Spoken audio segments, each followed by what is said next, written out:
আল্লাহ নবী সাল্লাল্লাহু আলাইহি সাল্লাম ওনার ছেলের ইন্তেকালের দিন বলছে যে সাবধান, আমার সন্তান মারা গেছে ঠিক আছে, কিন্তু মনে রেখো পৃথিবীর সময়ের কোনো পরিবর্তন, সূর্যের কোনো পরিবর্তন, চন্দ্রের কোনো পরিবর্তন কারো মৃত্যুতে হয় না।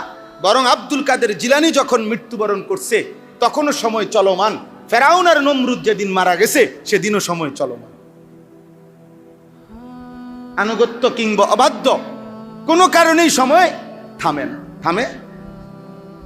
ইমানদার কিংবা নাফরমান কারো মৃত্যুতেই কি থামে না? সময় থামে।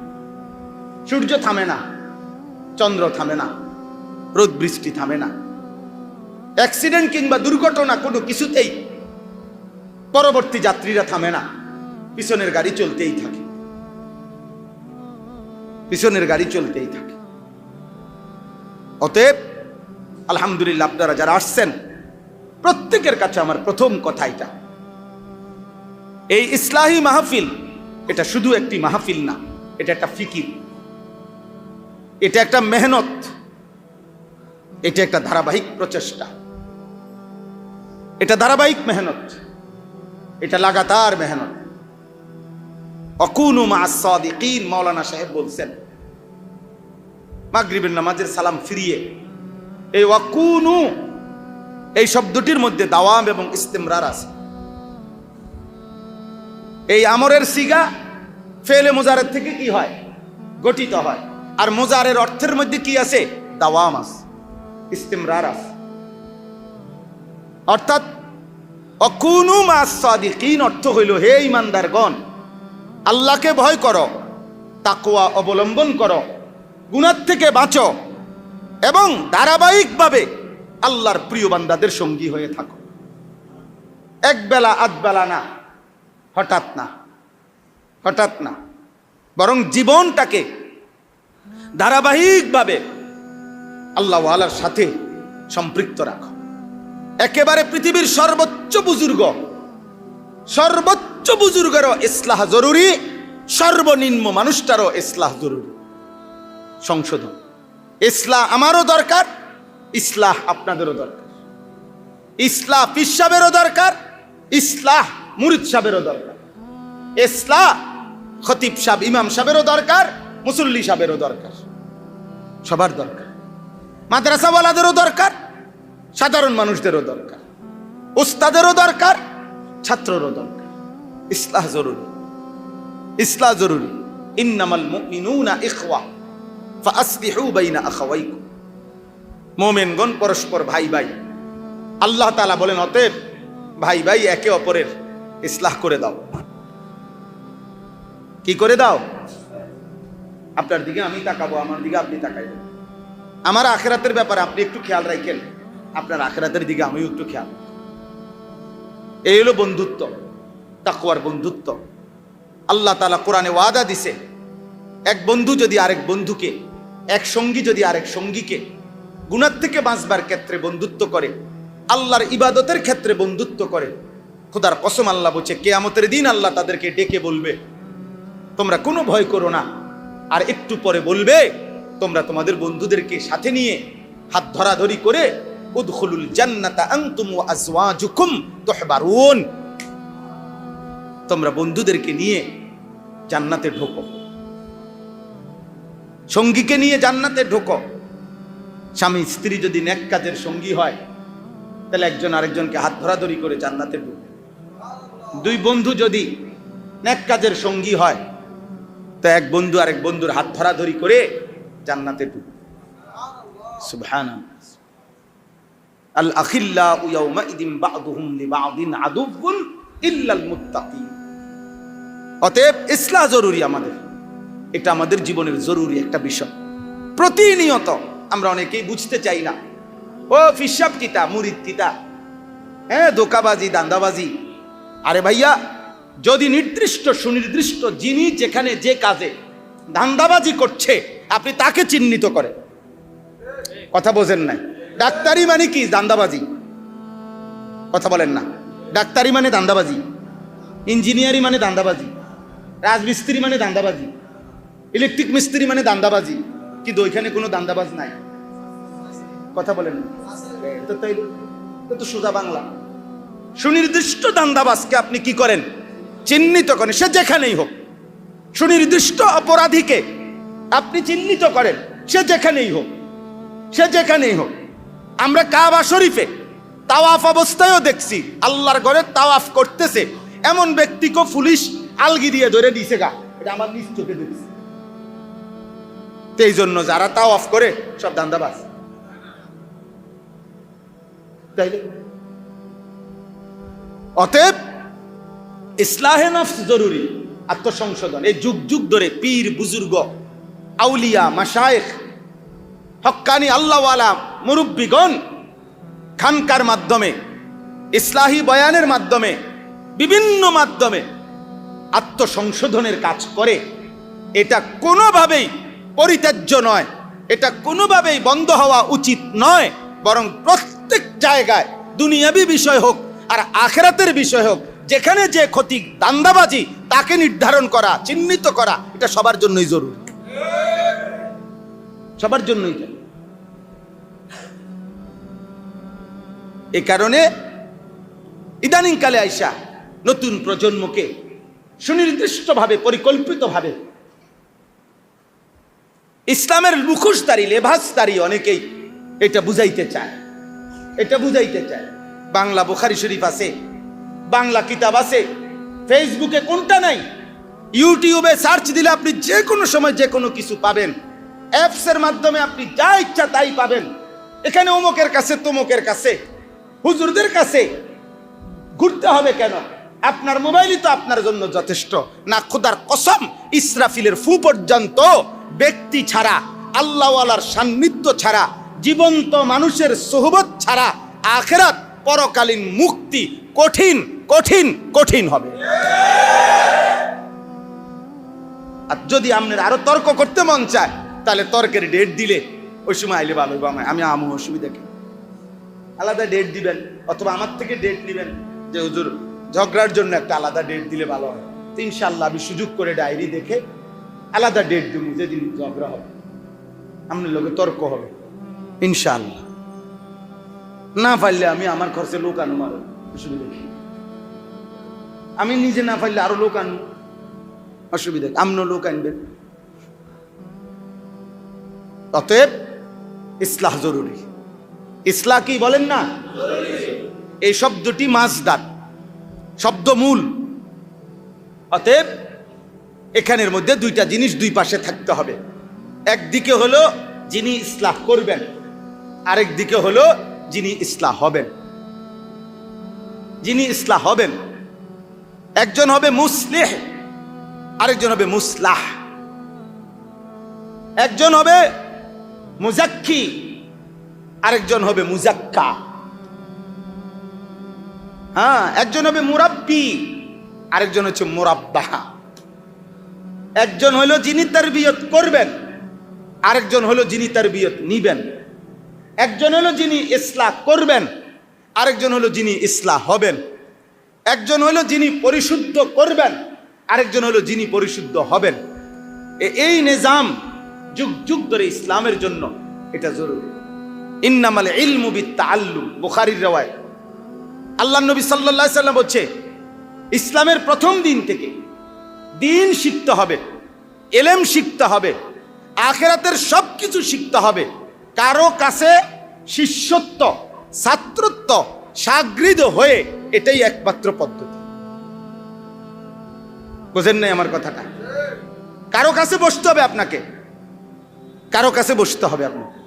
আপনি নিজে নিজে বাংলা অনুবাদ ফইরা বুঝতেন না, ফেসফুস লাগাই দিবেন, একারে মাছে গাছে ফেস লাগিয়ে যাবে। বুঝেন না? সব ফেস লাগিয়ে যাবে। আমার একদিন এক ভদ্রলোক বলছিল, ওই মোবাইলে হুজুর আমার কাছে অ্যাপস আছে হাদিসের, আমি আমার যেই কোনো বিষয় ওখানে দেখে নেই, যদি হাদিসে পাই আমি আমার মতো করে আমি বুঝে নেই, তাহলে আমি আমল করি, যদি না পাই আমল করি না। তো এই আমার এই কাজটা হুজুর ঠিক আছে কিনা উনি আমার জানতে চাইছে। আমি বলছি না, আমার জানা নাই। বলছি মানে হুজুর? আমি বলছি না, আমি আপনার কাজটা ঠিক হচ্ছে কিনা আমার এটা জানা নাই। হুজুর রাগ করলেন? আমি না, না রাগও করছি না। এখনকার রাগ করলেন না, এটা আগের কথা। আমি এখন যে দুষ্টরা যে কথাটা বাইর করছে এটার জন্য না বলতেছি, তো ওই সময়ের কথা, আরো অনেক আগে। তো বলতেছে হুজুর আমি বুঝছি আপনি রাগ করছেন। আমি বললাম না, আমি রাগ করি নাই ভাই। তাহলে আপনি উত্তর দিচ্ছেন না? আমি বললাম আমি উত্তর দেব না। তো বললে কেন দিবেন না? আমি বললাম আপনার সুবিধার্থে। বললে যে কেন? মানে মানে আপনিই তো বলছেন যে এই কোনো বিষয় আপনি ওইখান থেকে অ্যাপসের মাধ্যমে জেনে নিচ্ছেন, আর মাঝখান দিয়ে যদি আমি এটা বলতে যাই, এর তো আমি একটা হুজুর, বোঝেন নাই কথাটা? আপনার কামটা ঠিক হইতেছি কিনা এটা বলার ক্ষেত্রে আমি হুজুরের সাহায্য না নিলে ভালো হয়, এটাও অ্যাপসের মাধ্যমে জেনে নিলে ভালো হয়। আপনার অ্যাপস আব্বারে, আপনার আব্বারে আপনি জিগা, আপনার অ্যাপস বাবারে জিগা না, আপনার ফেসবুক আব্বারে আপনি জিগা, আপনার ইউটিউব আব্বারে আপনি জিগা, ওনারে বলেন, উনি সিদ্ধান্ত দিবে আপনি এটা ভালো হইতেছে না মন্দ হইতেছে। মাঝখান দিয়ে আমি একজন হুজুর ঢোকার কি দরকার? আলহামদুলিল্লাহ উনি এই এক কথাই বুঝছে যে না হুজুর ঠিক আছে আমি বুঝছি। তাইলে ইসলাহ জরুরি। আল্লাহ তাআলা কোরআনুল কারীমের মধ্যে বলছেন, ওয়ালাউলা ফাদলুল্লাহি আলাইকুম ওয়া রাহমাতুহু মা যাকা মিনকুম মিন আহাদিন আবাদা। আল্লাহর ফজল, অনুগ্রহ, আল্লাহর রহমত যদি তোমাদের উপরে না হয়, আল্লাহ তাআলা বলেন তোমাদের কেহই কখনো, আবাদান কখনোই, মা যাকা নিজের পবিত্রতা, নিজের সৌন্দর্য সংশোধন, ইসলাহ করতে পারবে না। আল্লাহ এটা বলে দিছে, সূরা নূরে আছে, ওয়ালাকিন্নাল্লাহা ইউযাক্কি মান ইয়াশা। বরং আল্লাহ যাকে চান তিনি তার ইচ্ছায় তার ইসলাহ করে থাকেন। সুবহানাল্লাহ। ইউযাক্কি, আল্লাহ সংশোধন করে থাকেন, পবিত্র করে থাকেন। এখন আল্লাহকে যদি বলেন আল্লাহ আপনি পবিত্র কিভাবে করেন, তো আল্লাহ নিজেই বলছেন ইয়াতলু আলাইহিম আয়াতিহি ওয়া ইউযাক্কিহিম। আমি একজন নবী পাঠাইছি, আমি একজন রাসূল পাঠাইছি, তাকেই দায়িত্ব দিয়ে দিয়েছি আপনি আমার বান্দাদের, ঈমানদার প্রত্যেকের আপনি যাবতীয় আত্মিক ত্রুটির ইসলাহ, তাজকিয়া আপনি করায় দিবেন। আল্লাহ যেন বলছে আমার বন্ধুকে যা যা বলার সব আমি বলে দিছি, আমার বন্ধুই এবার বাকি তার উম্মতের ইসলাহ করাবেন। অতএব রাসূলুল্লাহ সাল্লাল্লাহু আলাইহি সাল্লাম ইসলাহ করাইছেন। এবার সাহাবায়ে কেরাম নবীর থেকে বুঝে নিছেন, সাহাবারা এবার তাবিঈদের ইসলাহ করছেন, তাবিঈরা তাদের পরবর্তীদের ইসলাহ করছেন। অতএব এভাবেই মহান আল্লাহ তাআলার এই নিজাম আগের থেকে চলমান ছিল, এখনো আছে, ইসরাফিলের ফু পর্যন্ত এভাবেই চলবে। নিজে হবে না, একা একা ভালো হইয়া চলবেন, পারতেন না, একা পারতেন না। রাসূলুল্লাহ সাল্লাল্লাহু আলাইহি সাল্লাম সফরের মধ্যে পর্যন্ত বলছে একা চলো না, একা চললে শয়তান তোমারে ঘিরে ধরবে। নবীজি সাল্লাল্লাহু আলাইহি সাল্লাম বলছেন বিচ্ছিন্ন ছাগল, বকরি, তার পাল থেকে যেটা বিচ্ছিন্ন হয়, বাঘ সেটাকেই ছোবল মারে, আক্রমণ করে। অতএব আলহামদুলিল্লাহ আমি হেদায়েতুল উম্মাহ, উম্মতের হেদায়েতের ফিকির, মানুষের আখিরাতের ফিকির, এই ফিকিরে ওলামায়ে কেরাম, অল্প কিছু নওজোয়ান ওলামায়ে কেরামের আলহামদুলিল্লাহ এই ফিকির, এই মেহনত, আপনাদের কাছে অনুরোধ আপনারা ওনাদের এই আন্তরিক প্রচেষ্টায় আপনারা শরীক থাকবেন, বলেন ইনশাআল্লাহ। এবং প্রত্যেকেই, মাদ্রাসার অনেক তালেবে ইলম আছেন দোস্ত, আপনারা, আমরা বুঝি যে মাদ্রাসা এখন এই মুহূর্তে বন্ধ, এই কারণে আছেন। তালেবে ইলম ভাইদের কাছে অনুরোধ, নিজের সংশোধন, নিজের ইসলাহ, নিজের উস্তাদ আল্লাহওয়ালা মুখলিস মুত্তাকির সান্নিধ্য, এটা জরুরি ভাই, এটা জরুরি।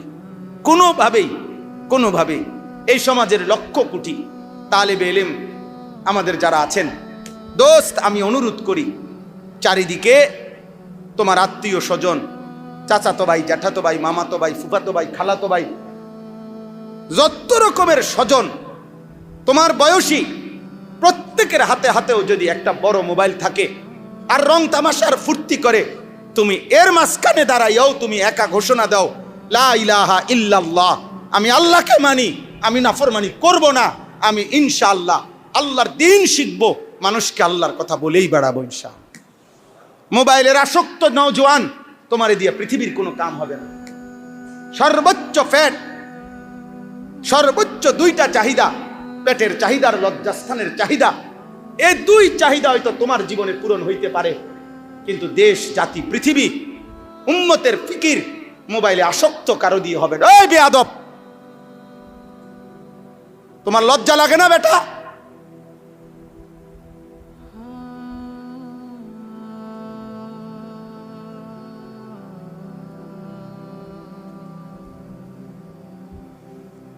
এতগুলো মানুষের সামনে, আলেম ওলামার সামনে, ও ওর মতো মোবাইলে ভিডিও করতেছে, দাঁড়ায় চালাক মনে করে। দুর্ভাগা এমন অসংখ্য ছেলে যাদের কপালে শক্ত করে ধরে রাখবে এমন একজন মজবুত মা জোটে নাই, বাবা জোটে নাই। এক মানুষের জীবনের সবচেয়ে বড় দুর্ভাগ্য, একজন মজবুত অভিভাবক জোটে না, যার কারণে 14 বছর বয়স, 16 বছর বয়স, মাত্র 16 বছর উঠতি বয়স, টিনেজ, কিশোর, মাত্র ছোট, এই 14 বছরের নাফরমান এত বড় নাফরমান যে খোদার 365 দিনের এক বছরে একদিনও ফজরের নামাজ একদিনও পড়ে নাই। হায় বদনসিব, তোর কপালে থুতু, থুতু তোর কপালে। শেষ পর্যন্ত বাথরুমেও জমা হয়েছে সব, যে যা খাইছে। কিন্তু প্রশ্ন হলো, আরশে পৌঁছে কয়টা? আসমানে পৌঁছেছে কয়টা? ইন্নামা ইয়াতাকাব্বালুল্লাহু মিনাল মুত্তাকিন। এই পৃথিবীতে সর্বপ্রথম কোরবানি হয়েছে মাত্র 2টা। প্রথম উদ্বোধনী কোরবানি হয়েছে কয়টা বলেন না? তো প্রথম কোরবানির দিন, যেদিন কোরবানি হয়েছে মাত্র 2টা, সেদিনই একটা বাদ পড়ে গেছে। প্রথম কোরবানির দিন, প্রথম বলে 1 উইকেট নাই। হ্যাঁ, পয়লা বলে উইকেট গেছে। প্রথম দিনেই 2টাই কোরবানি হয়েছিল হাবিল কাবিলের, এর মধ্যে একটা কি হয়ে গেছে? বাদ পড়ে গেছে। তাহলে মাত্র 2টা কোরবানির থেকেই যদি একটা বাদ পড়ে যায়, তাহলে প্রতি বছর আমাদের ওই লক্ষ কোটি কোরবানির থেকে কি বাদ পড়ে? থাকে। এখন বাদ পড়ে কোনটা, থাকে কোনটা, টিকে কোনটা, এটার ভিত্তি ইন্নামা ইয়াতাকাব্বালুল্লাহু মিনাল মুত্তাকিন। কোরবানি কবুল হবে তার, আল্লাহ সেদিনই বলে দিছে, তাকওয়া থাকবে যার। কি থাকবে? যার গুনাহমুক্ত। গুনাহমুক্ত, তাকওয়া শব্দের মূল অর্থ হলো গুনাহমুক্ত হওয়া। কি হওয়া বলেন না? গুনাহমুক্ত সম্পদ, গুনাহমুক্ত জীবন, গুনাহমুক্ত পরিবেশ। 3 জিনিস। সম্পদ হইতে হবে গুনাহমুক্ত। সুদের টাকা, কিস্তির টাকা, হারামের টাকা, 2 নম্বরই টাকা, 6 নম্বরই টাকা। মাল এটা হচ্ছে সারা বছর ব্যবসা করে, প্রত্যেকদিন মিছা কথা কয়, তে হের টাকা হালাল কই? হ্যাঁ, প্রত্যেকদিন ওজনে কম দেয়।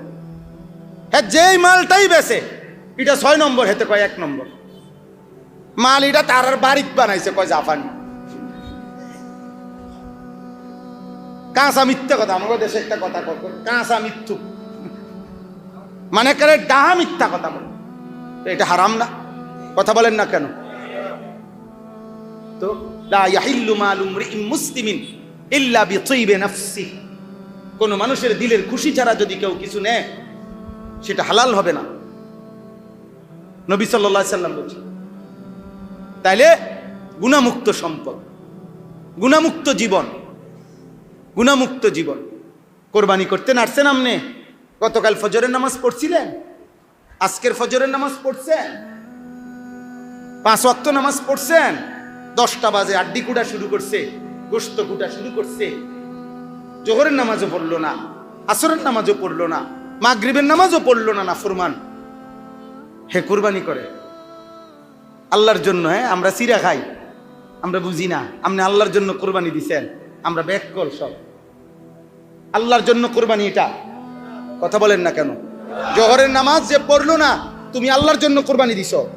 আসরের নামাজ যে পড়লা না, তুমি নাফরমান, আল্লাহর জন্য কোরবানি দিছ। হ্যাঁ, কোরবানির প্রাণী জবাই করার সময় যেখানে গোশত কুটতেছে, ওই বেড়ি দাঁড়ায় রয়েছে, এবড়ার এবড়ি দেবর এবড়া এবারটা বাসুর, এবারে মিল্লা গোস্ত বাগ করে। এটা গুণামুক্ত পরিবেশ। কি করবানি? এটা ব্যাকসেট চলতে আছে, গানের তালে তালে গোস্ত করে, হ্যাঁ, রুডির তালে তালে নাটক দেখে। সারাদিন ব্যস্ততার কারণে দেখতে পারছে না, মাগরিবের পরে রুটি, গোস্ত আর টেলিভিশন এক লগে লইয়া বসে। কি মিথ্যা বললাম? কথা বলেন। এটা কি করবা? আল্লাহর জন্য এটা হইল? এই জন্য গুণামুক্ত সম্পদ, গুণামুক্ত জীবন, গুণামুক্ত পরিবেশ, গুণামুক্ত পরিবেশ। কোরআনুল কারীমের মধ্যে এই সূরা, আমি যেই সূরার থেকে আয়াত পড়ছি, এই সূরার মধ্যে আছে আশ্চর্য সুন্দর আয়াত, আমি আপনাদেরকে দেখাই।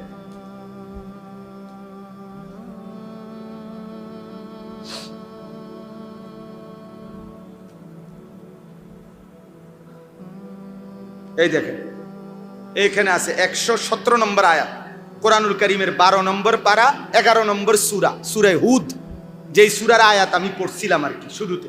আমি তরজমাটা শোনাবো, এক অংশ শুনে ফেলছি তরজমা। এখানে একটা আয়াত আছে, ওয়ামা কানা রাব্বুকা লিয়ুহলিকাল কুরা বিযুলমিন ওয়া আহলুহা মুসলিহুন। সুবহানাল্লাহ। আল্লাহ বলেন, বন্ধু আপনারে আমি ওয়াদা দিলাম, আমি ওয়াদা দিলাম আপনার কাছে, যেই অঞ্চলের অধিবাসীগণ ইসলাহ করতে থাকে, নিজেদের সংশোধনের ফিকির রাখে, আমি আল্লাহ ওয়াদা দিলাম, আমি আল্লাহ ওই সম্প্রদায়, ওই জাতিকে আমি ধ্বংস করব না। আপনারা ওয়াদা দিলাম, যা যদি কি জারি থাকে, ইসলাম, ভুল হবে, গুনাহ হবে, হোঁচট খাবেই, আবার ঘুরে দাঁড়াইতে হবে। মানে আপনাদের আমরা গুনাহ হবে না এটা না, গুনাহ হবে। এক হলো গুনাহ হওয়া, আর এক হলো গুনাহ করা, এক কথা না। এক হলো পিছলা খাওয়া, আর এক হইলো প্যাকের মধ্যে হুটতে থাও, এতে উড়ে না, এতে উড়ে না, বুঝেন না কথা? তাহলে এইটা তো না, পিছলা তো খাবেই মানুষ, আবার ঘুরে দাঁড়াবে, গুনাহ তো হবেই, পাপ তো হবেই আমার আপনারও, কিন্তু আবার ঘুরে দাঁড়াইতে হবে। এই ঘুরে দাঁড়ানোর নামই দুইটা, ইস্তেগফার এবং তাওবা। ঘুরে দাঁড়ানোর নাম কি বলেন না? যখনই গুনাহ হবে তখনই ইস্তেগফার এবং তাওবা, ইস্তেগফার এবং তাওবা। অর্থাৎ এক নাম্বার হলো যা হলো তার জন্য ক্ষমা প্রার্থনা করা, মাগফিরাত চাওয়া। দুই নাম্বার হলো পুনরায় মজবুতির সাথে ইবাদতে লেগে যাও। ইস্তেগফার হলো পিছনের গুনাহ ক্ষমা চাওয়া, তাওবা হলো নতুন উদ্যমে ইবাদতে লেগে যাও। এটা হলো হাকিকত। ইস্তেগফার এবং তাওবা তিন জিনিস একত্র হলে ইস্তেগফার এবং তাওবা পূর্ণ হয়।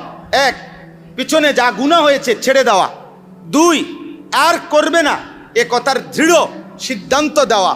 তিন, লজ্জিত আর অনুতপ্ত হয়ে মাফ চাও, মাফ চাও। এই জন্য আমরা কিতাবে স্পষ্ট তাফসিরে আছে, বুজুর্গানে দিন বলছে, যে ব্যক্তি মূলত গুনাহ থেকে ফিরে নাই এবং ফিরবার কোনো চেষ্টাও তার মধ্যে নাই, অথচ মুখে সে বলতেছে আস্তাগফিরুল্লাহ, মুখে সে বলতেছে তওবা তওবা, মুখে সে বলতেছে আতুবু ইলাইহি, বুজুর্গানে দিন বলেন তাওবাতুল কাজ্জাবিন, এটা মিথ্যাবাদীর তওবা, মিথ্যাবাদীর তওবা। তুই মিথ্যুক বেটা, তুই বাটপার বেটা, বাট। হে পকেটে বিড়ি, মেস দুনোটা পকেটে, হেইতে মুনাজাতের মধ্যে কয় আস্তাগফিরুল্লাহ রাব্বি, ডোলে, হুজুরের লগে ডোলে, আর ওইনে গেলেই আমরা বিড়িটা দাঁড়াই, বুঝেন না? এখানে মাত্র কইয়া গেল আসরের মুনাজাতের মধ্যে আস্তাগফিরুল্লাহ, দুইকেই নাইমেই প্রথমটাই টেলিভিশনের সামনে চা দোকানে গিয়া প্রথম তাকাইয়ে কিও আর বালা কিছু নাই, আর বালা কিছু না, মানে এর থেকে নিকৃষ্ট নাচ আরো জঘন্য আরো কিছু আসেনি, এটা দে, এই রুম নাচ তো আমরা বাইতে দেখি, এটা দে, আরো মারাত্মকটা দে, নাউজুবিল্লাহ। এটা ইস্তেগফার, এটা তওবা, এটা আসলে গুনাহ মাফ চাওয়া। তাহলে এই আয়াতগুলো এবার শুনেন, তরজমা, তাইলেই আমার কথা শেষ। সূরা হুদ, আমি যেই সূরাটা পড়েছিলাম, 11 নম্বর সূরা, 11 নম্বর পারায় শুরু হয়েছে, 12 নম্বর পারায় গিয়া শেষ হয়েছে। কোরআনুল কারীমের 114টি সূরার মধ্যে অত্যন্ত গুরুত্বপূর্ণ একটি সূরা, সূরা হুদ। একজন নবীর নাম হুদ, একজন কিসের নাম? নবীর নাম। আল্লাহ তাআলা এই পৃথিবীতে আদম আলাইহিস সালাম থেকে নিয়ে এই পর্যন্ত পৃথিবীতে সবচেয়ে শক্তিশালী, মজবুত দেহ, সবচেয়ে দীর্ঘ দেহ, মজবুত দেহ বিশিষ্ট মানুষ বানাইছেন যেই জাতি, এই জাতি ছিল এই নবীর জাতি, কওমে আদ, আদ জাতি। আলাম তারা কাইফা ফাআলা রাব্বুকা বিআদ ইরামা যাতিল ইমাদ আল্লাতী লাম ইউখলাক মিসলুহা ফিল বিলাদ। এই আল্লাতী লাম ইউখলাক মিসলুহা ফিল বিলাদ, আল্লাহ বলেন জমিনে, পৃথিবীতে আমি তাদের মতো কোনো মানুষ আর কখনো বানাই নাই, এই আদ জাতির মতো। এরকম একটি মজবুত, লম্বা, দীর্ঘদেহী, সুঠাম, অত্যন্ত শক্তিশালী একটা জাতি ছিল আদ জাতি।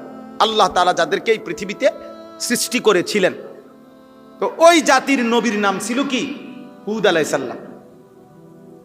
ওই নবীর নামে হচ্ছে এই সূরাটা। আচ্ছা, কোরআনুল কারীমের মধ্যে 25 জন নবী এবং রাসূলের নাম আছে। কতজন? তন্মধ্যে 5 জন নবীর অনুসারীদের ব্যাপারে কোরআনে সবচেয়ে বেশি বর্ণনা আছে, যে এই 5 জন নবীর অনুসারীদেরকে আল্লাহ তাআলা এই পৃথিবীতে সবচেয়ে ভয়ানক আযাব নাফরমানির কারণে দিয়েছেন। সেরকম নবীর হলো 5 জন। কয়জন?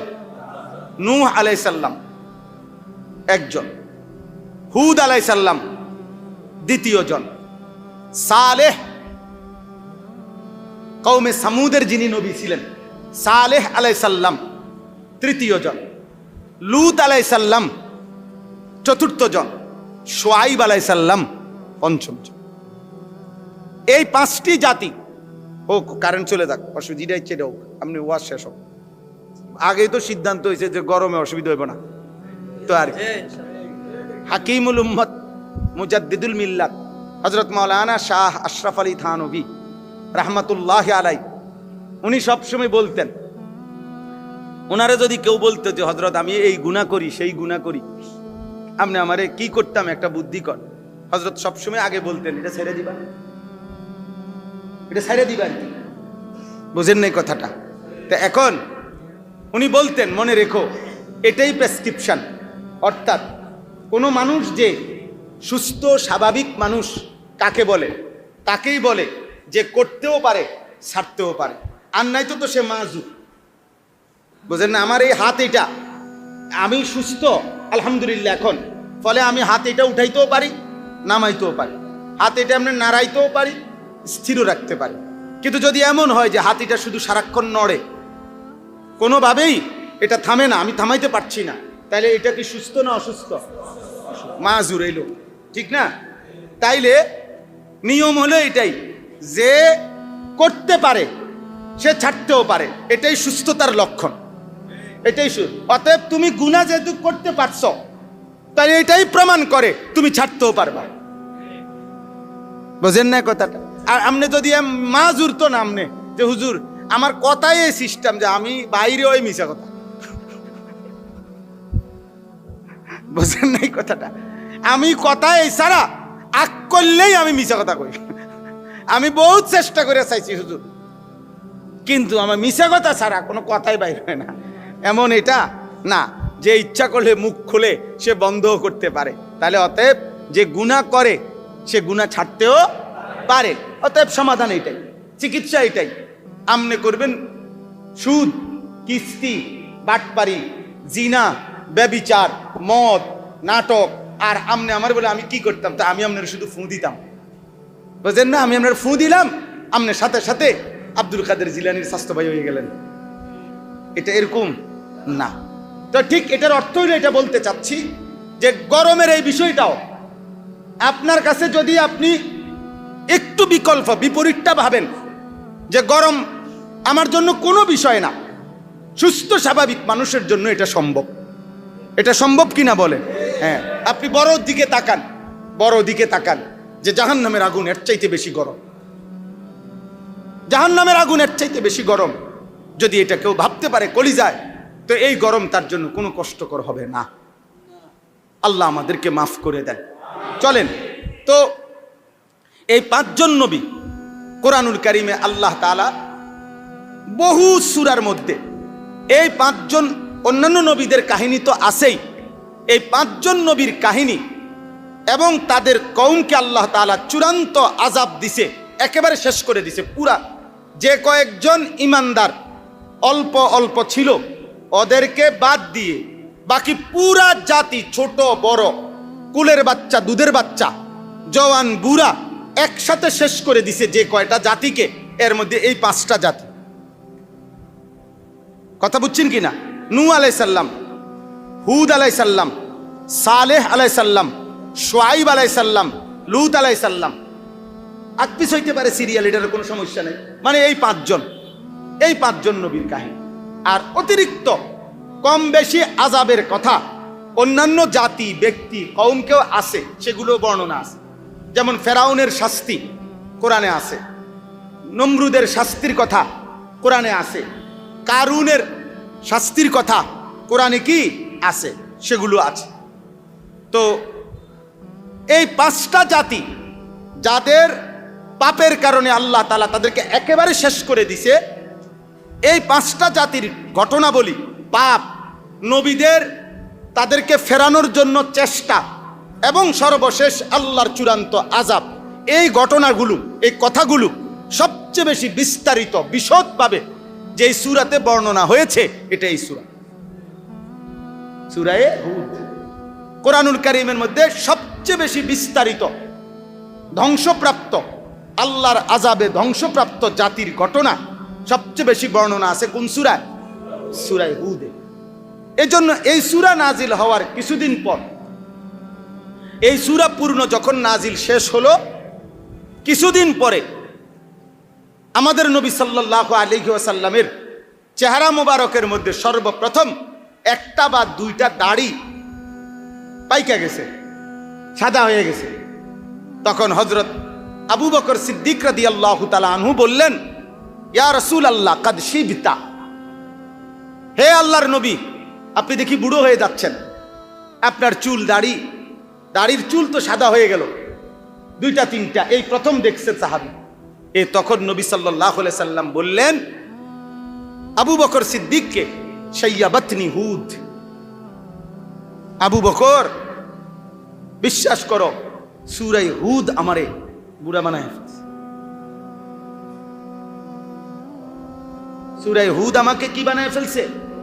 আরো riwayat আছে, শাইয়াবাতনি হুদ ওয়াল ওয়াকিআ ওয়াল মুরসালাত ওয়া আম্মা ইয়াতাসাআলুন ওয়া ইযা শামসু কুব্বিরাত। আবার কোথাও আছে ওয়া শাইয়াবাতনি হুদ ওয়া আখাওয়াতুহা।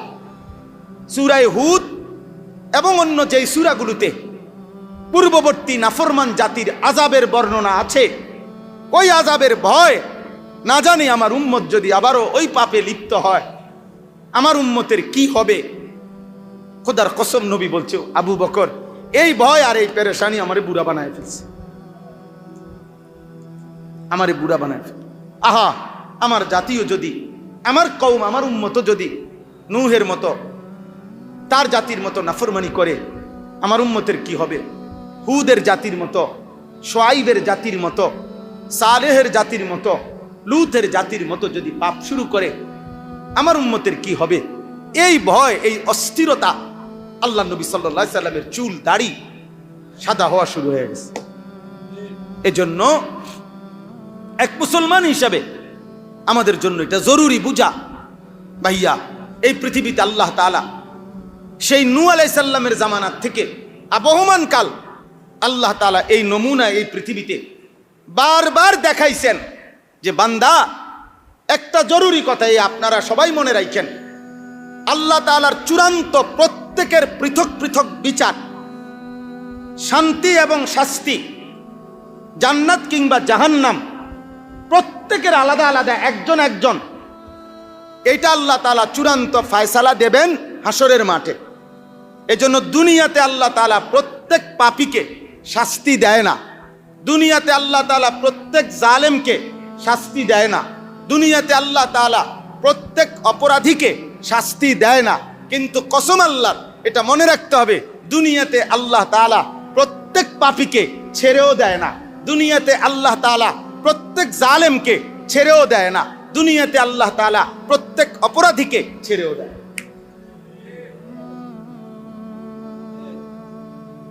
সবাইকে শাস্তি দেয় না, সবাইকে ছেড়েও দেয়, ছেড়েও দেয়। একই পাপে অনেক পাপী স্বাভাবিক মৃত্যু হয়েছে, একই পাপে অনেক পাপী দুনিয়াতেই আযাবের শিকার হয়েছে।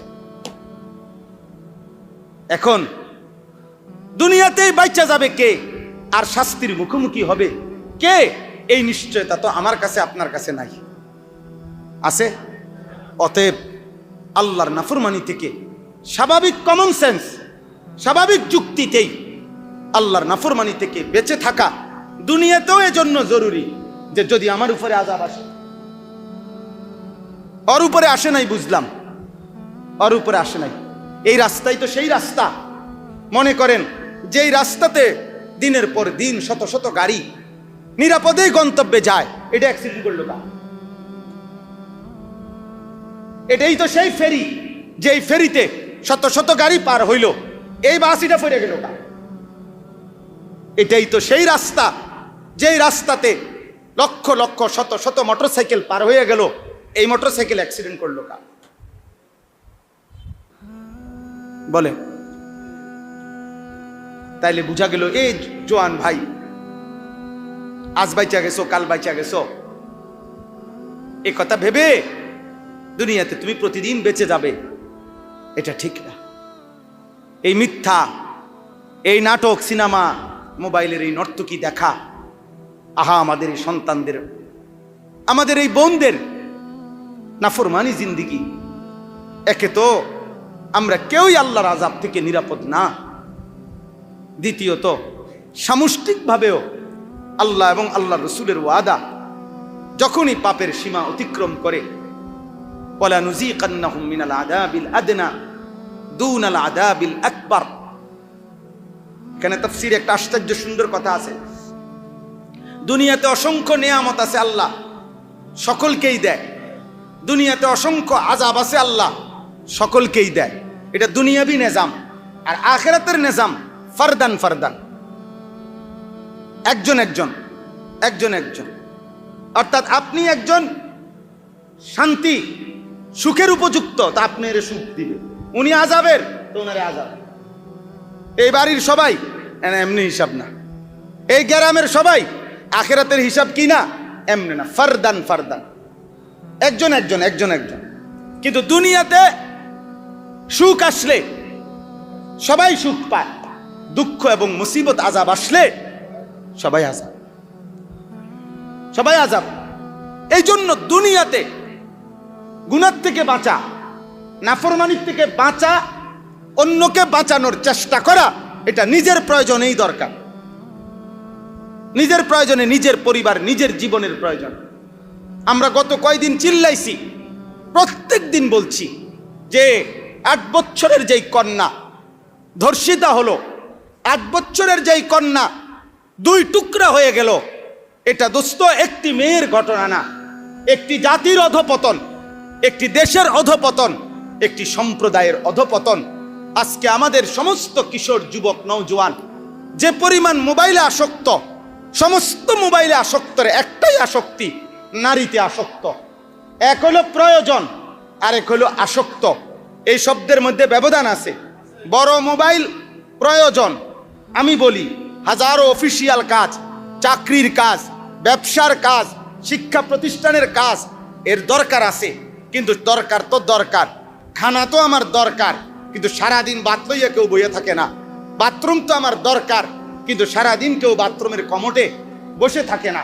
তাহলে বড় মোবাইল আমার দরকার, তো সেটা তো শুধু দরকারের সময় দরকার, কিন্তু 24 ঘন্টা প্রয়োজন অপ্রয়োজন বেদরকার রাত নাই, দিন নাই, সকাল নাই, দুপুর নাই, সারা দিন সারা রাত যারা মোবাইল চালায় এর একটাই মূল কারণ, নারীতে আসক্ত। আর কোনো কারণ নেই, আর কোনো কারণ নাই, আর কোনো কারণ নেই। যার কারণে চুল দেখলে, চেহারা দেখলে, চলন বলন দেখলে বোঝা যায় নারীর আসক্ত। নারীর আসক্ত নাফরমানের চুল, চেহারা, লিবাস, পোশাক, জিন্দিগিটাই এলোমেলো, জীবনটাই এলোমেলো। কিচ্ছু নাই, আগাও নাই, গোড়াও নাই, পূবও নাই, পশ্চিমও নাই, হাফ প্যান্টও না, ফুল প্যান্টও না। হ্যাঁ হ্যাঁ, আল্লাহ আমাদেরকে মাফ করে দেন। তাইলে ভাই দয়া করে এটা বোঝা উচিত আমাদের, জি দয়া করে আমাদের এটা বোঝা উচিত, আমাদের প্রত্যেকের এটা বোঝা উচিত। তাইলে আমার বলার উদ্দেশ্য হলো এই পুরা কথাটা অক্ষরে অক্ষরে তাফসীর করা মাকসাদ না, এই একটা কথা শুধু বলা যে কোরআনুল কারীমের মধ্যে এই সূরা হুদের মধ্যে আল্লাহ তাআলা সবচেয়ে বেশি নাফরমান পাপী জাতির ঘটনা উল্লেখ করছেন, যেই ভয় নবীজি পর্যন্ত কাঁপতে থাকছেন, চুল দাড়ি সাদা হয়ে গেছে বলছেন। তো বোঝা গেল খুদ রাসূলুল্লাহ সাল্লাল্লাহু আলাইহি সাল্লামও এতটা চিন্তিত ছিলেন যে হায় আমার উম্মত যদি পাপ আর নাফরমানিতে লিপ্ত হয় কি হবে তাদের। অতএব আমি আপনাদের কাছে এটাই বলতে চাই, এইখানে শুধু এই কথাটাই বলার জন্য যে আল্লাহ তাআলা বলেন, বান্দা সামনে আমি নাফরমান জাতির ঘটনা উল্লেখ করব, কিন্তু শুরুতেই আল্লাহ বলে দিছে ও আনিস্তাগফিরু রাব্বাকুম সুম্মা তুবু ইলাইহি। এটাই মূল কথা। আল্লাহ তাআলা বললেন সামনে তোমরা পাপীর ঘটনাবলী শুনবা, কিন্তু আমি আল্লাহ তোমাদেরকে আগেই বলে রাখি তোমরা প্রত্যেকেই নিজ নিজ গুনাহ থেকে ক্ষমা প্রার্থনা করো আর ইবাদত আর আমলের মাধ্যমে আল্লাহর কাছে ফিরে আসো। আমি দুনিয়াও ভালো রাখবো, ওয়ায়ুতি কুল্লাযী ফাদলিন ফাদলাহু, এবং আমি আল্লাহ তাআলা প্রত্যেককে আলাদা আলাদা পরকালে তার প্রত্যেকটা কল্যাণকর কাজের সর্বোত্তম বিনিময় দেব, সর্বোত্তম বিনিময় দেব। তাহলে আজকে ঈদ পরবর্তী আপনাদের কাছে আমার এই কথা, আপনারা প্রত্যেকেই কিশোর ভাই, যুবক ভাই, বয়স্ক বাবা, দুই কথা আপনারা বুঝলেন। এক, আমাদের প্রত্যেকের আত্মসংশোধন জরুরি, জরুরি কিনা বলেন? ইসলাহ আমাদের জরুরি কিনা? অতএব এই ইসলাহী মাহফিল, এই হেদায়েতুল উম্মাহ পরিষদ, এটা টিকে থাকা উচিত। বলেন টিকে থাকা উচিত কিনা? আমাদের একে সহযোগিতা করা উচিত কিনা বলেন? আর দ্বিতীয় হলো আমাদের প্রত্যেককেই এটা মনে রাখতে হবে, গুনাহ এবং পাপ দুনিয়াতেও আল্লাহর শাস্তির কারণ, আখিরাতেও আল্লাহর কি শাস্তির কারণ। আর দুনিয়াতে সবার উপরে শাস্তি আসে না, কিন্তু সবাইকে ছেড়েও দেওয়া হয় না। তো যারে ছাড়ে দিল না, যারে শাস্তিটা দুনিয়াতে দিল, সে যদি হই আমি, তো বাকিরা বাঁচলে আমার লাভ কি? কথা বোঝেন নাই? যদি সমস্ত মানুষ জাহান্নাম আরে জান্নাতে যায়, আমি একজন শুধু যদি জাহান্নামী হই, তো বাকিদের জান্নাতে যাওয়ার দ্বারা আমার কি লাভ? তাহলে পৃথিবীর সব মানুষও যদি বেঁচে যায় আর পাপের কারণে যদি আমি আযাবের মুখোমুখি হই, তো বাকিদের বেঁচে যাওয়ার দ্বারা আমার কি লাভ? অতএব আমি আমার স্বার্থে, আমার নিরাপত্তার জন্য দুনিয়া আখিরাতের গুনাহ থেকে বাঁচা দরকার। আল্লাহ তাআলা আমাদেরকে তৌফিক দান করেন, আল্লাহ তাআলা আমাদেরকে কবুল করে নেন।